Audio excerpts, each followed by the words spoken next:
Hi there, welcome to another edition of the LLM Diaries. As you can see, we're back with the Gloucester City Safe. And what's more interesting, I've been running, amok. Here I am, I'm already halfway through the season and there have been no updates from me. There's a good reason why. Chinese New Year, my neighborhood, plenty of fireworks. It's almost impossible to get a video done. And they'll be doing this all the way until they hit their Chinese version of Valentine's Day, which is like in 15 days from Chinese New Year. It's called their version of Valentine's Day. Yes, the Chinese have a version of Valentine's Day that does not fall on February the 13th or the 14th. My wife is going to kill me. I keep forgetting that. So, on today's show, there you go. Can you hear the fireworks? Yeah, on today's show, we're going to do a quick recap of how Gloucester City have done. We're also going to go through the 4-4-1-1. And then once the fireworks stop, I'll start taking a look at the tactics and the playthrough for St. Alban City. Gloucester City, well, they've had a pretty interesting run with the 4-4-1-1. They started using the 4-4-1-1 somewhere on Sutton United, and they kept using it all the way through. Now, they've had some patchy results, some great results. We beat Forest Green Rovers using the 4-4-1-1. Then we also beat Walsall. We kicked them out of the FA Cup, and they're in League One, and we are in the National. So this was a huge win. Basically, underdog whipping the ass of Walsall, and we got through. Again here against Tranmere Rovers, this was a good game as well. We had Declan Hunt. The build up for this 4-4-1-1 goal was very nice. If you look, this is Declan Hunt. He's the AMC. Look at how he runs. His forward running was very good in this match. And the whole idea behind my 4-4-1-1 was to create what I would think would be decent triangles on both sides of the flank. Now, it does require my players to work their socks off though. However, we lost two matches. Wrexham, well, they're one of the favourites to win the title here. So it was no surprise that we lost to them, but it was a fairly good match. I mean, we gave it as good as we got, but unfortunately for us, Wrexham managed to score in the 8th minute and we never really did come back, even though along the way, by the way, I decided to go overload as well. That didn't work. So we had a bit of a challenge. The other thing about us right now is that we're in what I call the winter period. I've done a video on this, and the winter period tends to be a bit more different. The mechanics change slightly for most of the teams. It gets a lot harder, and you tend to get re-rated at this time. By re-rated, we mean that they don't look at you as the underdog anymore. If you've been outperforming your expectations, then they start looking at you and go like, maybe we want to take these guys a bit seriously. So that's exactly what they've done to us. And yeah, so it's a bit of a disappointment. Now it's getting a bit harder, so I've got to earn my keep. Things happen. Let's look at a tactic for the 4-4-1-1. It's a really simple system, okay? I've got three versions of the 4-4-1-1. I like to use one of these. I haven't really decided which one I should talk about in my quick guides video yet, but I'll just give you a brief outlook on all three of them first. Now, there are three ways I can set this up, and probably there are 5 or 6. It all depends on how you think about it. But here in this system, I've got what I call the 4-4-1-1 double back. Yeah, it's got two inverted wing backs that pop here, act as DMs, and I've got a whole bunch of players here who are either on support or defend duties. That allows us to try and camp in opponent's house, and Hilliard will charge in. This was the system I used in the last match, the one that we saw against Tranmere Rovers, where Hilliard charged into the box to score. It's essentially a more defensively set up system, where I depend on Hanks to make some runs and I depend on Hilliard to make some runs. However, it can also be leaky in the sense that I have to worry about my flanks here. When these two guys start playing as inverted wing backs, you do run the risk of opening your flanks up, and it's something that I've seen happen to a lot of sides who use inverted wing backs. And I know using an inverted wing back can be great at times, but it can be challenging too. In terms of PIs, we kept it really simple. Most of the PIs, the standard PIs I usually use, where I want to keep possession of the ball, and once again, whoever is going to be the dude who's going to be trying to unlock defenses, he's got direct passing. So this is the first version of the 4-4-1-1. Pretty standard. Nothing really too fantastic. The only other thing I might try doing is putting this guy on a cover. duty if I find that it's becoming an issue with balls over the top. I tend to do that a lot with this LLM side as opposed to Torino. In Torino, you do not see me playing what I call a split defense, or in this particular case, yeah, this is a split defense. If this is a fullback on attack, then it would be a swoosh defense if this guy was on defend or support. But here, I've got him on cover because I want him to, I don't want to be taken by balls over the top, especially with this side. This side seems to have this vulnerability. In LLM, there's a higher chance everybody seems to want to play that ball right over everyone's heads. So yeah, the other two versions of the tactic are slightly different. I've got this one. This is more like the side attack. The 4-4-1-1 with a side attack emphasis, especially on the right flank, is a bit different because I'm using a wing-back wide midfielder and a fullback on attack. The wide midfielder on attack tends to hem in the fullback on attack. So when you see them doing the transition, especially when we go into the final third transition, the fullback attack does only gets involved in the when we have control of the final third. Now, if this was a guy on support, the fullback will start charging in the moment we look like we've already secured the midfield and we're about to enter the final third. That's when he starts to surge up. So sometimes he'll take up very advanced positions here when we are in the midfield transition, if you have attacking duties here. However, because this attacking duty is not as adventurous as this attacking duty, it acts like a kind of a curb on him. It tells him, hey dude, I may be attacking, but I'm not going to go that far up. So he will go and look at you and go like, okay, I won't go that far up either. So essentially that's what happens. This is an offset defense cover. I also have an inverted wingback. This is a bit more complicated. I've used it a few times. It is nice because it's got width as opposed to the other one. And here again, it's a bit more adventurous. We've got an AF on attack.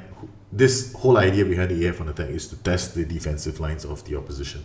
And I've got a wing on attack. He's going to bomb this way. So when I look at, I have to do a video very soon on duties because I've been getting a lot of questions from people about roles and duties. Now, I've written a fair bit about it in my book, and I want to thank all my patrons who continue to support my channel. I'm going to get a video done very soon on roles and duties because I've noticed that there's some confusion from people, especially when it comes to how these roles and duties play out during transitions. And this is the reason why most people struggle to see what's wrong in the game. A, they either don't get the duties right, or B, they don't know how to spot the transition. So look out for that video. I'm going to get it done within the next few weeks, 1 or 2 weeks. Hopefully I get it done in the next 7 days so that you can get a video quickly. So this is basically the second version of the tactic. Now the final version of the tactic I have, it's a bit of a spoiler tactic. I call this my I'm going to annoy the living daylights out of you tactic.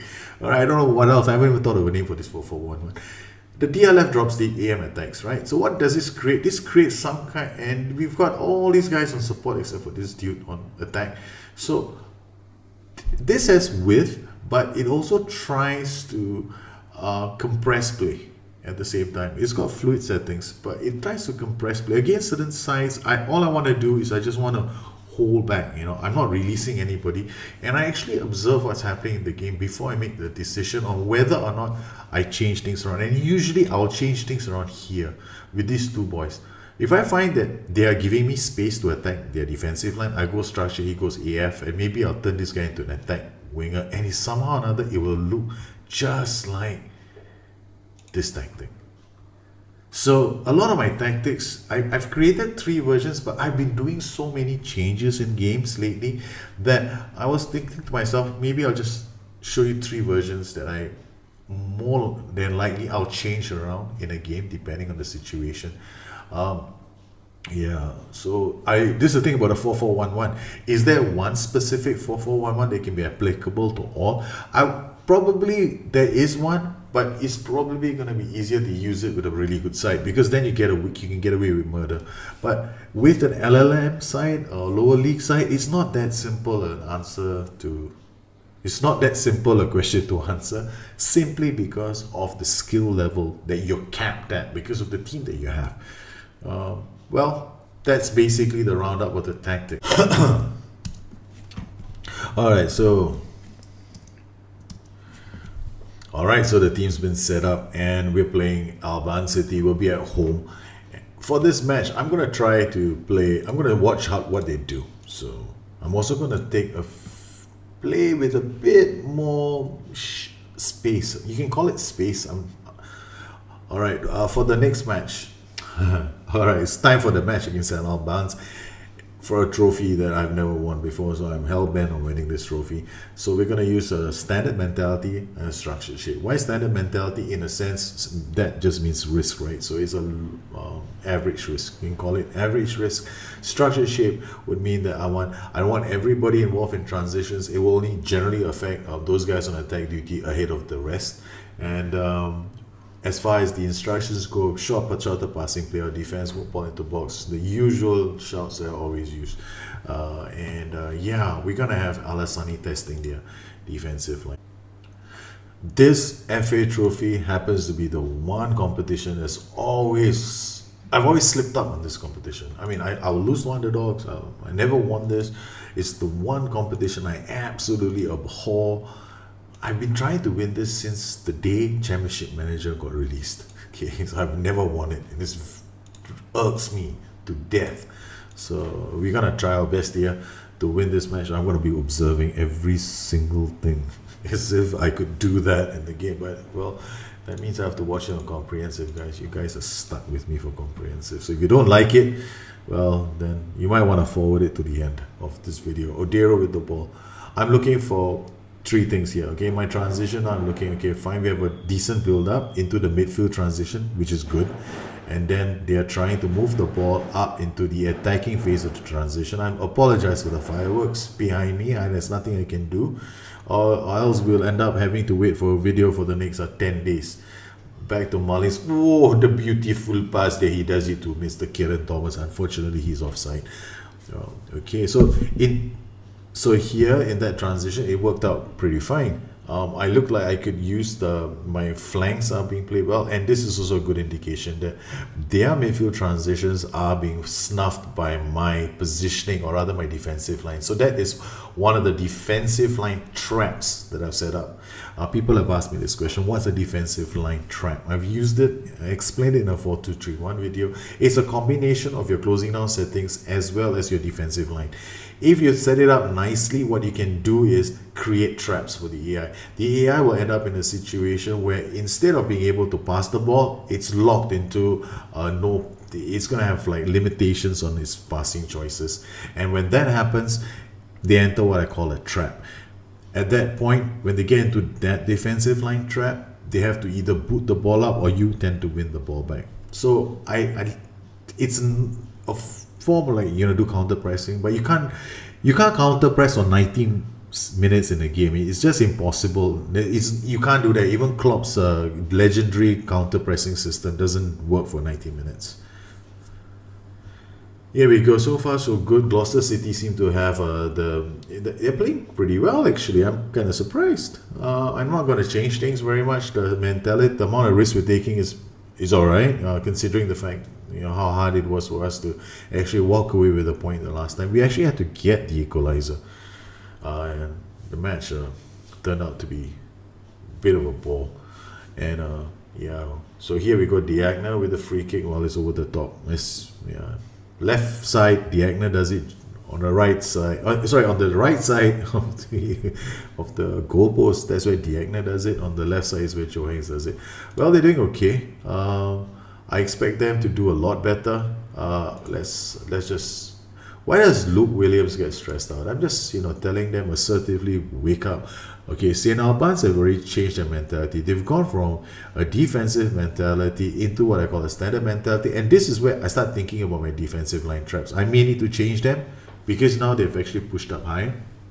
So I will be observing if I'm losing possession of the ball at this point in time. Now, I'm not going to change my closing down settings, or I might actually. This is where I have to think about my closing down settings. Do they need to be changed? And I'll pause the game because of the fireworks. There you go. Boom, boom, psh, psh. Fireworks. Okay, so the fireworks I paused it, the fireworks are gone. No, I'm not watching how we move the ball. Okay, two with the ball. Okay, this is not good for us. If Okito can't even work the ball, I need him to be able to hold the ball. Now we'll see whether we can build the play up, but we didn't get much of a chance to see that. Declan Hunt is on 6.5. Now, with their mentality change, I'm not getting them into the traps anymore. So that is kind of obvious to me.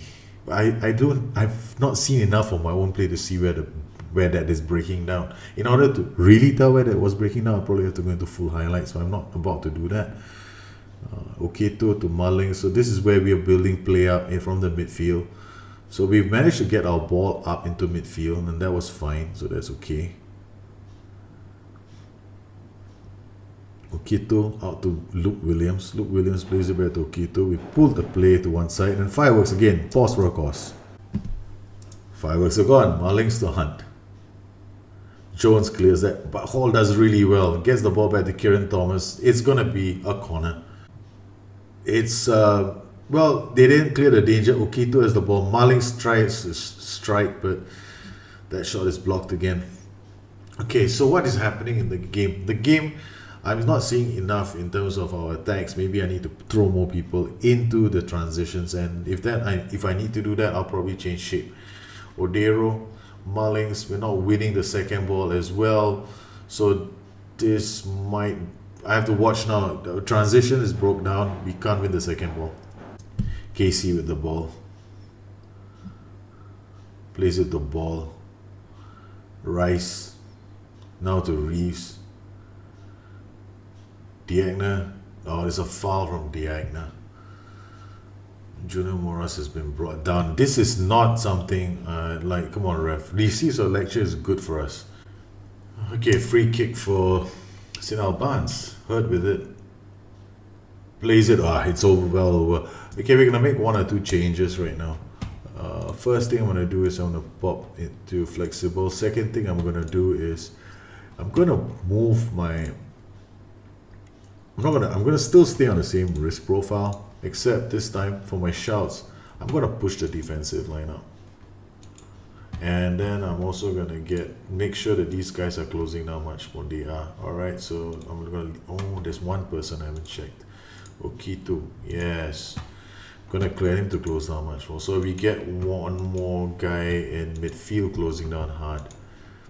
Because as an inverted wingback, he tends to do more work. He tends to be in the defensive area as well as in midfield. That's an inverted wingback's true pass, I would say. Casey goes down the flanks. Hanks wins that back. Oh, yes. That was well done from Hanks. Oketo to Mullings. On to Alasani. He heads it on, but we can't get that away.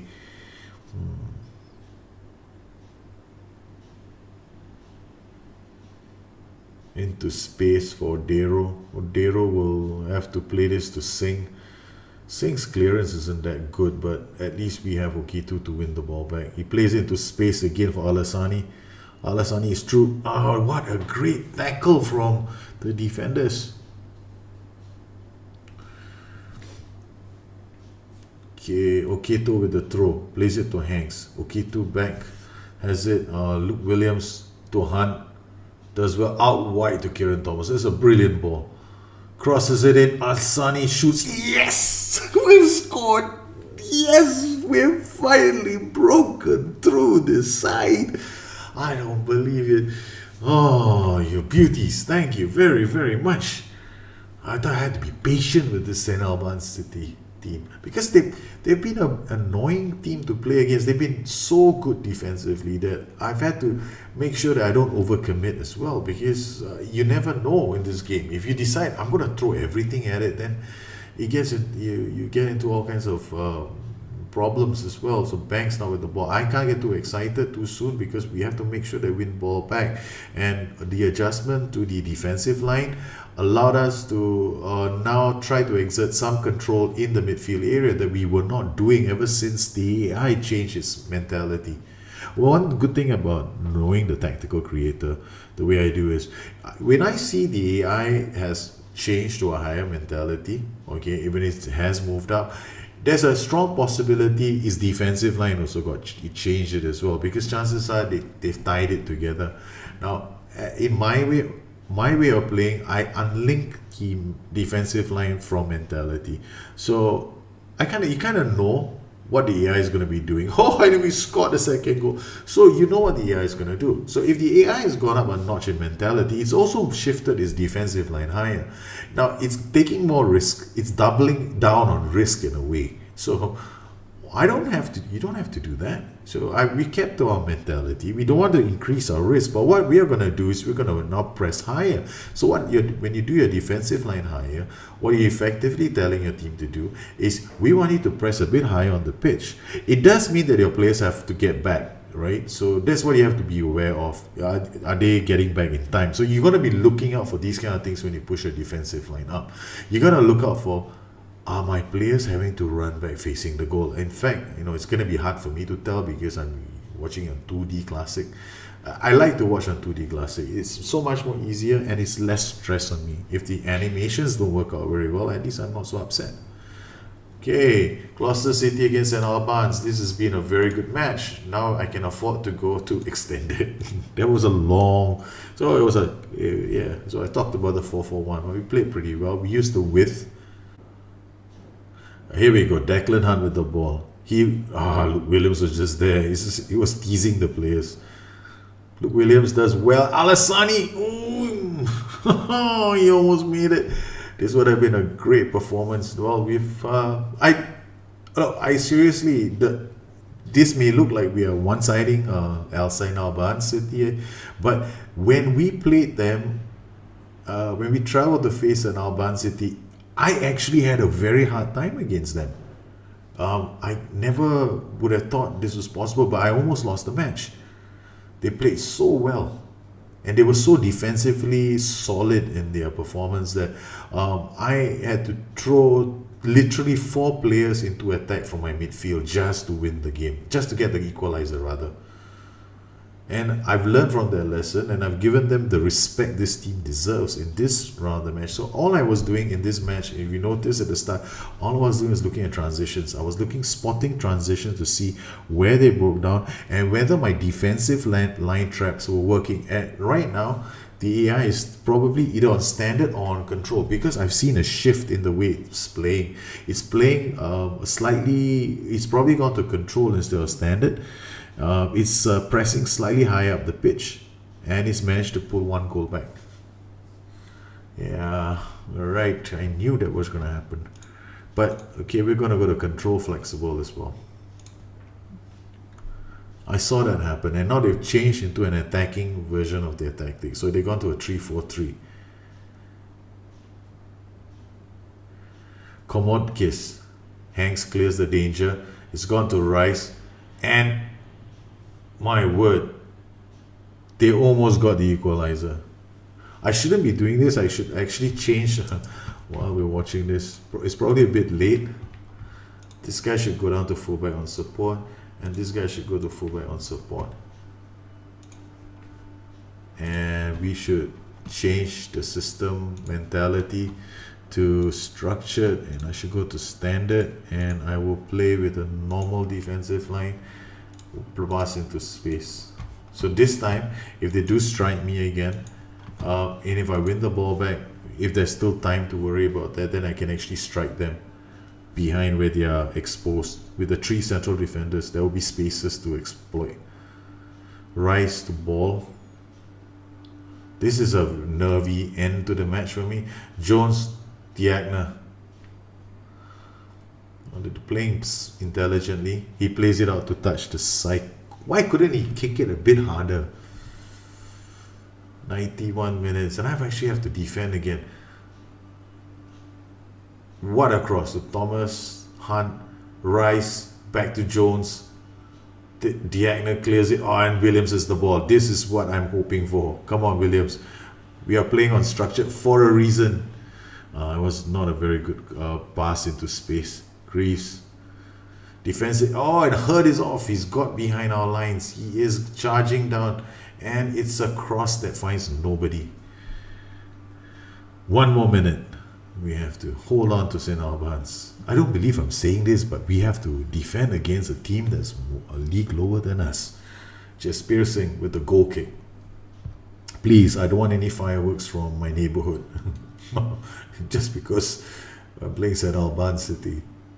That's been played into space. Unfortunately, not an intelligent space shot. Space shot. What am I saying? Talking. I'm talking. Apologize for messing the language up. Ball to get us back to Jones. And yes, Gloucester City have beaten St. Albans City. It is a stuff because I didn't spot the last change that they did, and towards the end, I was just staring at the screen and hoping that we wouldn't collapse. It was a very good game from St. Albans. I've got to give them a lot of respect. They played very, very well. What? Oh yeah, this is Gloucester City cost FA Cup second round shot. You missed this one. We hammered Walsall FC. This was a great game. It was a fantastic game. I was so happy with it. Anyway, we've done well enough. We keep our hopes of lifting the FA trophy alive. We're through to the next round. Our next match is going to be against Chelmsford, and then after that we travel away to Forest Green, and this brings our December winter period into what I would call a very interesting period as well. It's going to be a lot of tough match. This is not going to be easy. Well, I hope you took something away from the show today about the 4411 that I'm using. I will try to get a quick guide out as soon as I can about the 4411, as well as videos on other stuff that I'm working on, including transitions and roles and duties as well. So some of these, of course, will be exclusively to my patrons, but I'll try and get some other stuff, videos out for the general community as well. I hope you have enjoyed this video. If you have any questions, you can always drop me a note at Twitter. You can find me on Twitter at BusterNet, or find me on addicted2fm.com. That's my website. Now, if you want to have more details about the book, you can also visit www.patro.com/BusterNet for information regarding my book, BusterNet, A Football Manager's Guide. This book is released with updates there's two major, in fact there are 4 major updates to the book every year. So I hope to hear from you soon. And once again, I'd like to thank all my patrons. If you have any questions, you know where to find me. So for now, you guys take care. I hope the fireworks didn't bother you, but I have to live with it for the next 10 days or so. So bye-bye.